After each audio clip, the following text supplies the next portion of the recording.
This video was sponsored by ZenMarket. Want to buy from Japanese online stores and ship to your country? ZenMarket is the best Japan proxy shopping service for you that's trusted by over 2 million members. Discover online shopping in Japan and directly shop on Mercari, Amazon Japan, Rakuten, and Rakuma, or even live bid on Yahoo. I've been able to find a variety of different Ichiban Kuji figures for my growing Dragon Ball collection for some of the cheapest prices I've ever seen. ZenMarket supports 19 different languages and has excellent customer service. Whenever you buy from ZenMarket, you can buy in faith knowing that their items are well packaged with no consolidation fees. You also have plenty of different shipping options from surface level shipping, UPS, FedEx, and others. ZenMarket offers multiple payment options like PayPal as well to create as inviting of a shopping experience as possible. I found this E-Moving Super Saiyan Goku for only $36. I also found this King Cluster Broly for only $39. I even found one of the latest complete Ichiban Kuji sets, Temple Above the Clouds, for only $263. With ZenMarket, you can buy almost anything from any Japanese online store as long as it's eligible for international shipping. So please make sure you check out ZenMarket today with my sign-up code MatchesPeaches while creating an account to get 1,000 Zen points. Happy collecting to all of those out there, and thank you to ZenMarket for sponsoring this video.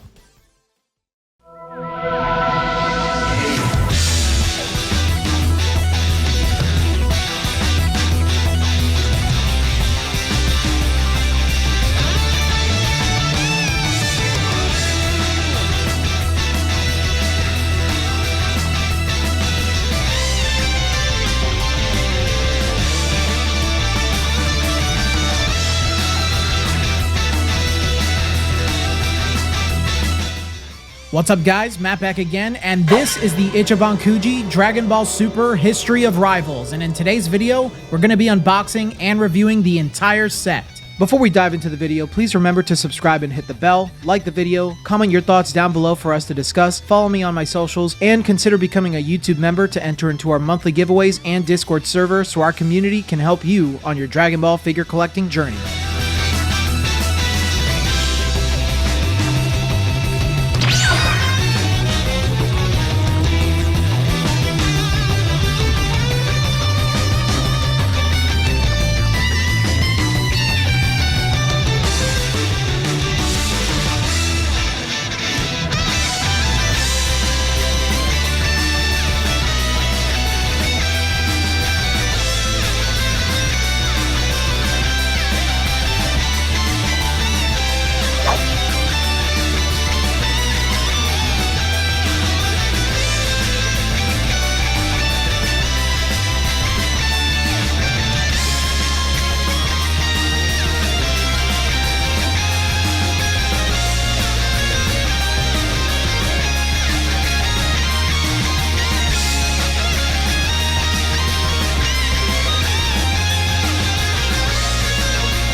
Kicking things off with Prize A, we have Yamcha. This figure is exciting because it captures Yamcha in his iconic Wolf Fang Fist pose. As many of you know, Yamcha has been a beloved character since the early days of Dragon Ball, and it's fantastic to see him represented so well in this high-quality figure. Now let's talk about the likeness.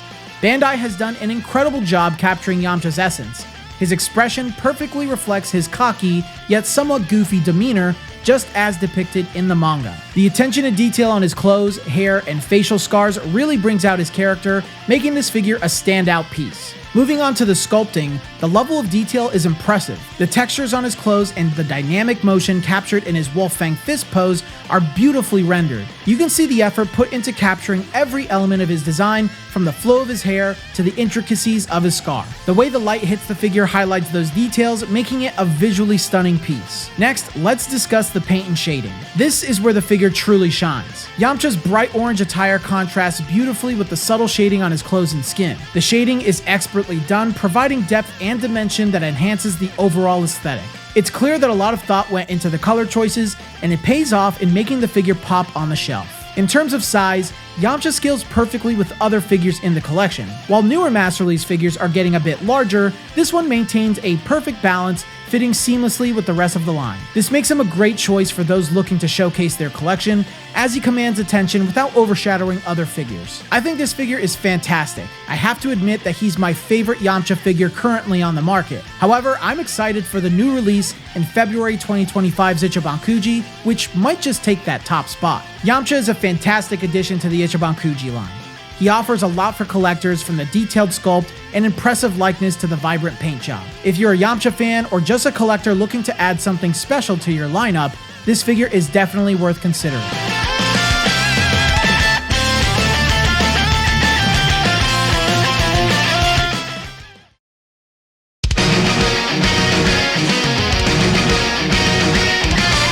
Let's dive into Prize B, Broly. This figure is a real treat for fans, especially those who love the Dragon Ball Super Broly movie. Broly is a standout character with his immense power and compelling story. In this figure, we see him captured at the breathtaking moment he transforms into his Hikari form during the epic battle against Vegeta, unleashing his full rage upon both him and Goku. Since his introduction, Broly has become a fan favorite, partly due to his raw power and partly because of his complex relationship with other characters. His portrayal in the Dragon Ball Super movie redefined him, giving depth to his character and making this figure even more special for collectors. Now, focusing on the likeness, Bandai has truly outdone themselves. The figure brilliantly captures Broly's essence, from his intense yellow eyes that convey his fury to the intricately crafted expression of his screaming mouth. These details vividly bring to life the raw emotion of the scene, making it a centerpiece in any collection. The scars across his body are not just painted on, they're sculpted with precision,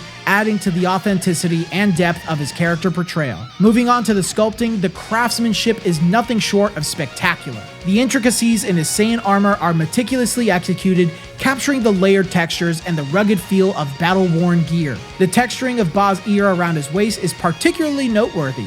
Although I would have liked to see more shading here, the detail in the sculpt compensates for this minor shortcoming. And let's not forget his iconic hair.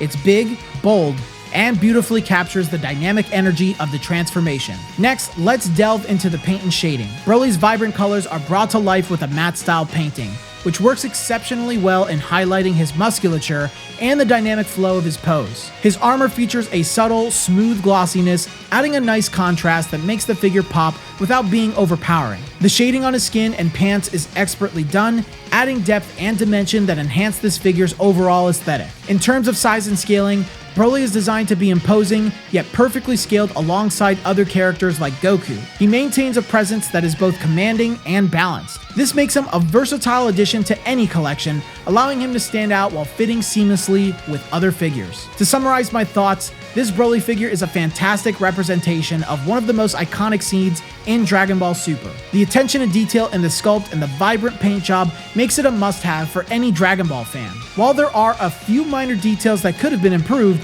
such as the shading on Ba's ear, those don't significantly impact the figure's overall appeal. If you're a fan of Broly or simply a collector looking to add something truly special to your lineup, this figure is definitely worth considering.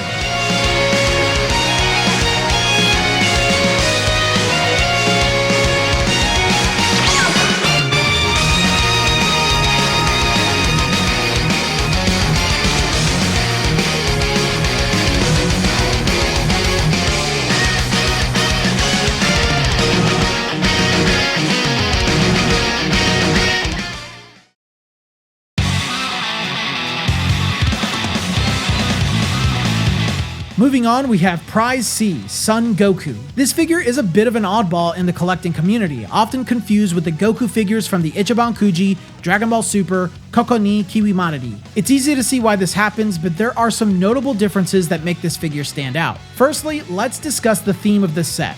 When Bandai announced History of Rivals, many fans expected a broader selection of Goku's iconic adversaries. Goku has faced numerous rivals throughout the series, such as Yamcha, Ten Shinhan, Piccolo, Vegeta, Hit, and Broly. However, this set only includes Yamcha and Broly, which feels like a missed opportunity to truly capture the essence of Goku's journey and growth through his rivalries. At the very least, they could have made all of the figures come from the same reference. Now, focusing on the figure itself, this Goku is a one-to-one recycle of the Goku sculpts from Koko ni Kiwimanari. Despite the identical sculpt, the paint and shading are where this release truly shines. The vibrant and brighter color scheme makes the figure pop, offering a fresh take compared to the more muted tones of the previous series. Another subtle change is in Goku's likeness. This version features slightly smaller pupils, which goes pretty unnoticed at first glance. It doesn't really provide a significant change from the original releases, but it was something that I noticed when capturing footage for this review. A key feature of this figure is its classification as a Masterlies E-Moving.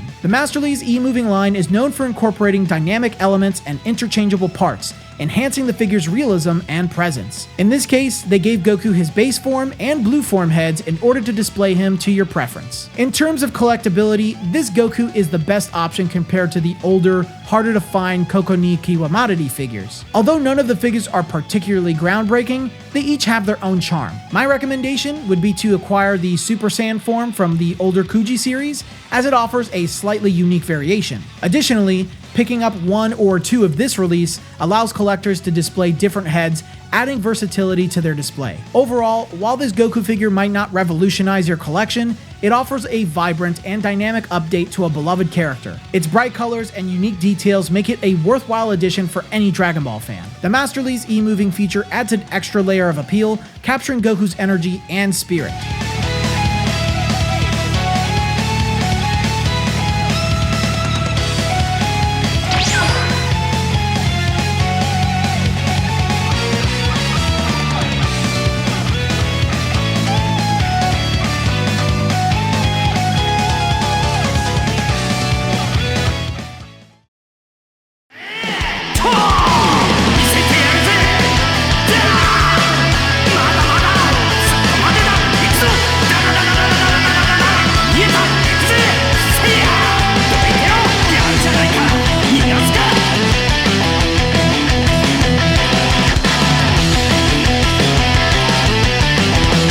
Our last one prize is Yamcha and Puar. This figure is a special color version of the Prize A Yamcha we discussed earlier, now enhanced with a charming, tiny Puar figure. Yamcha's popularity in Japan cannot be overstated. He even stars in his own one-shot manga, Dragon Ball, That Time I Got Reincarnated as Yamcha, where a high school student is reincarnated as Yamcha. This twist allows Yamcha to gain prominence by making smarter choices, giving fans a fresh perspective on his character, and showcasing his potential as more than just comic relief. Now, focusing on the figure itself, the most notable difference between the last one prize and the Prize A version is the color palette. Embracing a more manga-accurate scheme, Yamcha's gi is a brighter yellowish orange. This is a departure from the traditional reddish-orange that we're accustomed to seeing in the anime, providing a unique visual appeal for collectors who appreciate manga fidelity. Puar is a delightful addition, albeit very small, measuring around 2 inches. While his presence adds charm, his diminutive size makes him easy to overlook in a larger collection.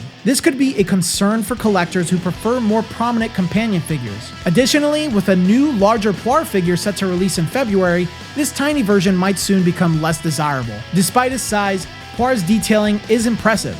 His facial expression is endearing, and the texturing of his fur is finely executed. However, I did notice a small quality control issue on Puar's bottom lip, which is a bit disappointing for a rare last one prize. For collectors considering value, the more affordable Prize A Yamcha might be the better option.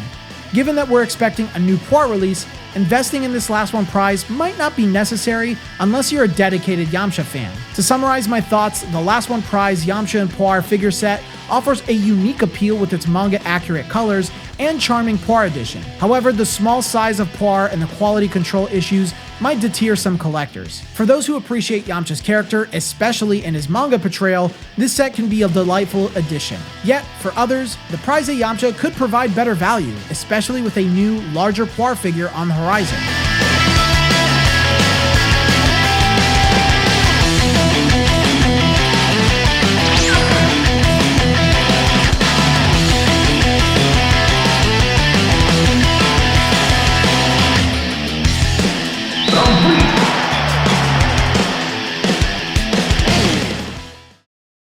So those are my thoughts on Ichiban Kuji, Dragon Ball Super, History of Rivals, and I gotta say, there are some pretty cool figures in this set like Yamcha and Broly, but holistically, there's nothing really spectacular or remarkable about the set, so it ends up being one of those forgettable, not highly desirable Ichiban Kuji. But those are my thoughts, guys. Please let me know your thoughts down in the comment section below. If you made it this far in the video, then please leave a like and subscribe to the channel if you haven't already. And if you want to go even further beyond in supporting the channel, then consider becoming a $3 YouTube member, which gives you permanent access to our Discord community full of awesome Dragon Ball enthusiasts and collectors just like you. And if you want to take part in our regular monthly giveaway, you can become a $10, $15, or $20 member to have a chance to win Crane figures, Ichiban Kuji figures, or even an entire Ichiban Kuji set. So I want to thank ZenMarket once again for sponsoring today's video, but until the next video, guys, I will see you all later.